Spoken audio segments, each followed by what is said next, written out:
Assalamualaikum sanak sebertaan. Nah, kita melanjutkan pulang kisah Karna Palalah episode 3. Nah, versi bahasa Banjar. Kayak apa kisahnya? Rame kah, kada kah? Bila Anda penasaran, di hati seorang. Oke, lanjut di video berikutnya lah. Oke, cekidot.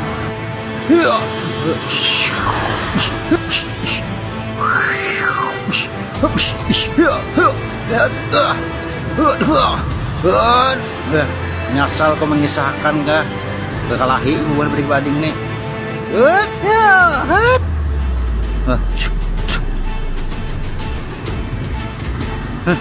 Kenapa pulang jaga ya? Pulang aja.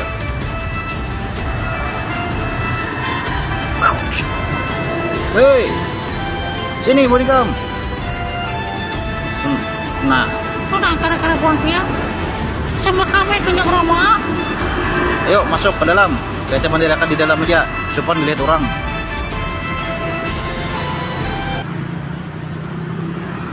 Kakak tuh nah Kanjeng Rama, kada mau melihatkan apa? Nah dia sih di tangannya tuh kayak cupu tuh nah bercahaya. Jadi kami penasaran nak melihat. Nyata mau melihatkan. Beri muar benar bersambung.